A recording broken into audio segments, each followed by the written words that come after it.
ಇಷ್ಟೊತ್ತಲ್ಲಿ ಇಲ್ಲೇನೆ ಮಾಡ್ತೀಯಾ? ಯಾಕೆ ನೀನು ಮಾತ್ರ ದೇವ್ರಿಗೆ ಕೈ ಮುಗಿಬೋದು, ನಾನು ಮುಗಿಬಾರ್ದಾ? ದೇವ್ರಿಗೆ ಕೈ ಮುಗಿಯೋದಕ್ಕೂ ಹೊತ್ತು ಗೊತ್ತು ಅಂತಿರುತ್ತೆ, ಯಾವುದ್ಯಾವುದೋ ಟೈಮಲ್ಲಿ ಮಾಡೋದಲ್ಲ. ಅಲ್ಲ, ಮನುಷ್ಯರಿಗೆ ಬೆಲೆ ಕೊಡದಿರೋಳು ನೀನು ದೇವ್ರಿಗೆ ಕೈ ಮುಗಿದೇನು ಉಪಯೋಗ?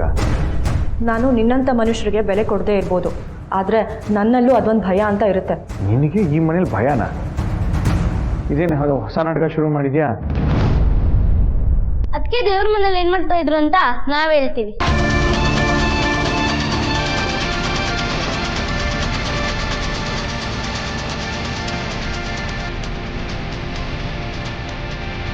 ಏನ್ ಹೇಳ್ತಾ ಇದ್ದೀರಾ? ಅದಕ್ಕೆ ದೇವತ್ ಕಾಟ ಶುರು ಆಗಿದೆ ಅನ್ಸ್ತಿದೆ. ನಿದ್ದೆನೂ ಮಾಡ್ತಿಲ್ಲ, ಊಟನೂ ಮಾಡ್ತಿಲ್ಲ, ತಿಂಡಿನೂ ಮಾಡ್ತಾ ಇಲ್ಲ. ನಾವು ನೆನೆ ದೇವಸ್ಥಾನದಿಂದ ಪ್ರಸಾದ ತಂದಿದ್ರೆ ಅದನ್ನ ಇಸ್ಕೊಂಡ್ರು.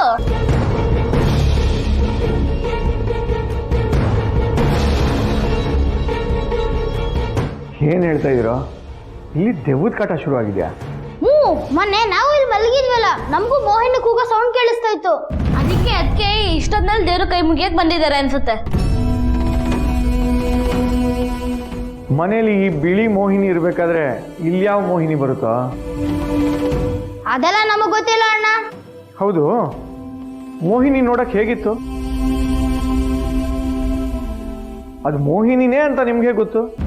ಅದಕ್ಕೆ ನೀವು ಕೈ ಮುಗಿಯೋದನ್ನ ಕಂಟಿನ್ಯೂ ಮಾಡಿ ಬಾ, ನಾನು ನಿಂಗೆ ಎಲ್ಲ ಡೀಟೇಲ್ ಆಗಿ ಹೇಳ್ತೀನಿ.